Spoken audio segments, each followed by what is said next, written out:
Hi friends, எல்லாரும் எப்படி இருக்கீங்க? எல்லாரும் ஹாப்பியாக தான் இருப்பீங்க. அதான் தளபதி தமிழ்நாட்டையே அலற விடுறாருயா. வேற லெவலில் எங்கே பார்த்தாலும் விஜய் டிவிக்கே தான். ஸோ மாஸ்க் காட்டிட்டு இருக்காரு. அதாவது விஜய் பார்த்து குறைச்சி மதிப்பிட்டவங்களாம் இன்னைக்கு அண்ணாந்து பார்க்குற அளவுக்கு வச்சு செஞ்சுட்டு இருக்காரு மனுஷன். நேற்று கோபிச்செட்டிப்பாளையத்துக்கு செங்கோட்டையன் போகும்போது எப்படி இருந்துச்சு பார்த்தீங்கல்ல? வேற லெவல். இதை பார்த்து நிறைய பேருக்கு ஐயோ நாம தப்புட்டோம்டா, நாம முன்னாடி போயிருக்கலாமே, விஜயோட சேர்ந்துருக்கலாமே அப்படிங்கிற எண்ணத்தை உருவாக்கியிருக்காரு. அந்த அளவுக்கு தரமான சம்பவத்தை செங்கோட்டையன் அங்கே சரவட்டி ஸ்பீச் வேற லெவலில். அதாவது செங்கோட்டையனை பார்த்து பீஸ் போன பல்பு இவரு போய் என்னத்தை கிளிக்க முடியும்னானுங்க. அவர் 1000 வாட்ஸ் பல்பு அப்படி மின்றாருங்க, ஜொலிக்கிறாரு மனுஷன். இன்னைக்கு அதை பற்றியும் அதுக்கப்புறம் இன்னும் யார் யாரெல்லாம் அப்படி முக்கிய புள்ளிகள் தமிழை வச்சுக்கிறது நோக்கி படையெடுக்க ரெடியாக இருக்காங்க அப்படிங்கிறதையும் அதை சுற்றி நடக்கக்கூடிய அரசியல் அதுகளை தான் நீங்கள் பார்க்க போகிறோம். முதல்ல கோபிச்செட்டிப்பாளையத்தில் சொந்த ஊர் செங்கோட்டையனுக்கு அவர் அங்கே போகிறாரு. ஸோ எனக்கு தெரிஞ்சு இது வரைக்கும் இல்லாத அளவுக்கு ஒரு வரவேற்பை செங்கோட்டையன் அனுபவிச்சிருப்பார். அவர் மாத்திரம் அவ்வளோக்குள்ள ஒரு சந்தோஷம். ஏன்னா அதிமுக 50 ஆண்டு காலமாக இருக்காருன்னு வச்சுருங்களேன். ஆனால் இந்த ஆண்டு காலம் அவர் எங்கேயும் போகும்போது இவ்வளோக்குள்ள ஒரு வரவேற்பு கிடைச்சிருக்குமா அவருக்கு நினைச்சிங்கன்னா அப்படி இருக்க வாய்ப்பு கிடையாது. இன்னைக்கு அவ்வளோக்குள்ள இளைஞர் பட்டாளம் அப்படி வரவேற்க 2-3-4 மணி நேரமா காத்துட்டு இருக்காங்க. ஏன்னா அவருடைய ஃபிளைட் 1 மணி நேரம் தாமதம் ஆயிடுச்சு. ஸோ அப்படி இருந்தும் அவ்வளோ காத்து நின்று அவர் இவ்வளோக்குள்ள வரவேற்பு கொடுக்காங்கன்னா அவர் உண்மையிலே உள்ளத்தில் அவர் ஒரு பூரிப்பு. சரி நம்ம கரெக்டான இடத்துல தான் வந்து சேர்ந்துருக்கோம், நம்ம எதுவும் தப்பு பண்ணல அப்படின்ட்டு இளைஞர் பட்டாளம். ஸோ அவருக்கு முதல் செய்யறது. ஆனால் அவரோட ஸ்பீச்சு அவர் நடந்துக்கிற விஷயங்களை பார்க்கும்போது அவருக்கு அவ்வளோ வயசுலாமே தெரியல, இன்னும் மனசு கொஞ்சம் எங்கே தான் இருக்காரு. ஸோ இந்த இளைஞர் கூட சேரும் போதில் வேற மாதிரி தெரிக்குது. ஸோ அதில் அவர் பேசுகிற இந்த ஸ்பீச்சை தான் நம்ம முக்கியமாக கவனிக்கணும்.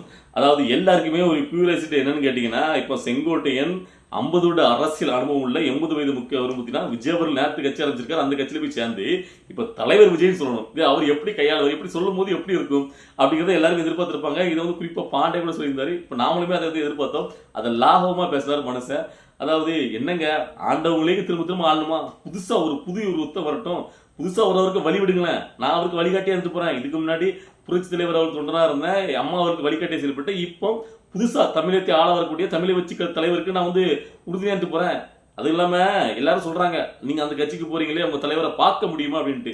ஏங்க எங்க தலைவர் நான் கூட்டு போன 100 பேர்களுக்கு பார்த்தீங்கன்னா சாலை அணிவிச்சு மரியாதை பண்ணி கூட 1.25 நிமிடத்துக்கு மேலே அவரே நின்று பண்றாரு எல்லாத்தையும். ஸோ அப்படிப்பட்ட தலைவர் அப்படின்ட்டு அவர் தலைவர் சொல்லும் போது இல்லை, அவர் ஒரு பாசிட்டிவா தன்னையே ஒரு இளைஞராக அவர் நினைச்சுக்கிறாங்க. எப்போயோ ஒரு மனுஷன் நாம எப்படிங்கிறத நாம தான் சொல்லணும், தெரிவிக்கணும். அதாவது எல்லாரும் பார்த்தீங்கன்னா அவர் வந்து பார்த்தீங்கன்னா அவர் ஒரு பீஸ் பண்ண பல்புப்பா அப்படின்னு விமர்சனம் பண்ண மத்தியில் அவர் வந்து பார்த்தீங்கன்னா 1000 வாட்ஸ் பல்பா அப்படி மின்னுறாரு, ஜொலிக்கிறாரு.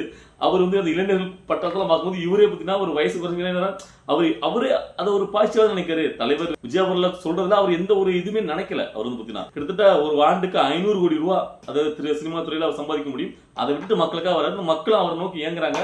ஸோ அப்படிப்பட்டவருக்கு வழிகாட்டியா இருந்தா அவர் ஜெயிக்க வைக்க போறான் அப்படின்னு அவர் சொல்ற போது இல்லை, அப்படி அது ஒரு வைப்ரேஷனே அது நல்லா இருந்துச்சு. அது ஒன்று சொல்றாரு. அதாவது இப்போ கூட நான் வந்து பார்த்தீங்கன்னா புரட்சி தலைவி அவருடைய போட்டோ நான் வச்சிருக்கேன். உடனே எல்லாம் கேட்கறாங்க இன்னும் நீங்க என்ன இவங்க போட்டோ வச்சுட்டு இருக்கீங்க அப்படின்ட்டு. இங்க ஜனநாயகம் இன்னும் இருக்கிறது, எங்க தலைவர் அப்படிலாம் பாக்குறது கிடையாது, நீங்க உங்க இஷ்டம் வச்சுக்கிடுங்கண்ணா அப்படின்னு சொல்லி அவர் அரவணைச்சு போறாரு. ஸோ அப்படி பேச அப்படியே போற போக்குல எடப்பாடிக்கு எதிராக நறுக்குன்னு ஒரு பாயிண்ட் வச்சாரு பாருங்க, அது நல்லா இருந்துச்சு. அதாவது அவரு பொதுச் செயலாளர் போதும் நான் வந்து வழிமொழிஞ்சேன், எந்த ஒரு இதுவும் பண்ணல.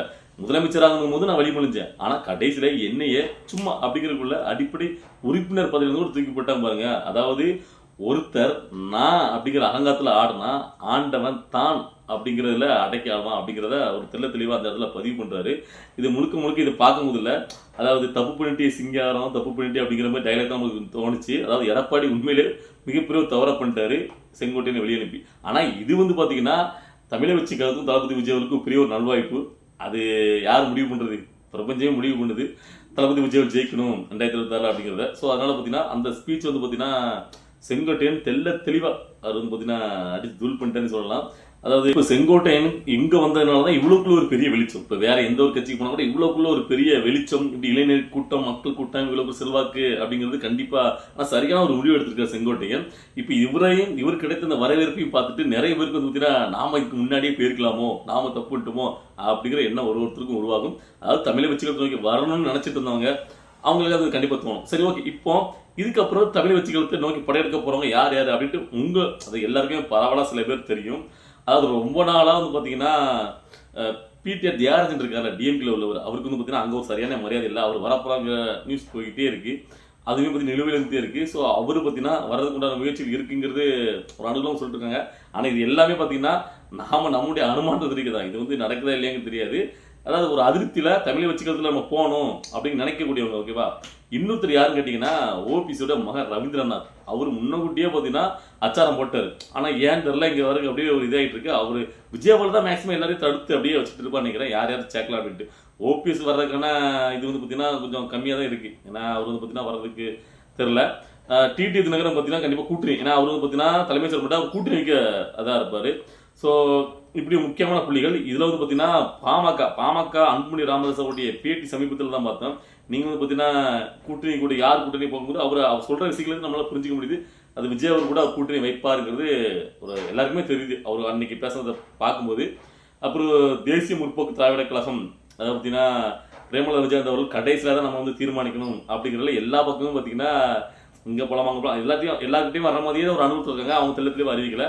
ஸோ இப்படி நிலைமையில் தமிழை வச்சுக்கலங்கிறது ஒரு பிரம்மாண்ட ஒரு மிகப்பெரிய ஒரு வலுவான ஒரு கூட்டணியாக அந்த 2024 நிற்க போகுதுங்க.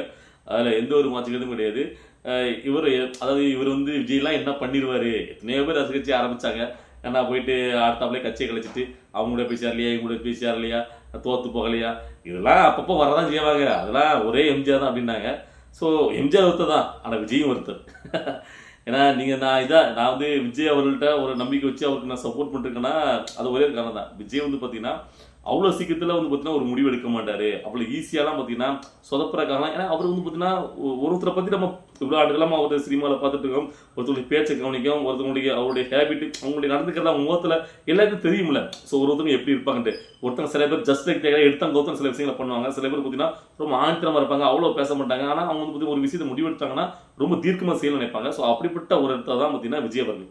ஸோ அதனால் விஜய் அவர்கள் இவ்வளோ ஆண்டுகாலமாக அவரும் சம்பாதிச்ச அந்த புகழ் பேர் எல்லாத்தையும் சும்மா கெடுத்து போகிற மாதிரி விஷயத்தை பண்ணுவாரா? ஸோ அவர் வந்து பார்த்தீங்கன்னா தீர்க்கமாக இருக்காரு அப்படிங்கிறது தான் அவருடைய எல்லா விஷயங்களையுமே பார்க்க முடியுது. அப்படி தான் இப்பவும் பார்த்தீங்கன்னா தன்னுடைய அரசியல் ஆட்டத்தை வேற லெவலில் கொண்டு போயிட்டு இருக்காரு. விஜயை பார்த்து கலங்காதங்களும் இல்லை. அதாவது திமுக வந்து பார்த்தீங்கன்னா உள்ளுக்குள்ளே பயங்கரமாக பத ஆரம்பிச்சிட்டாங்க.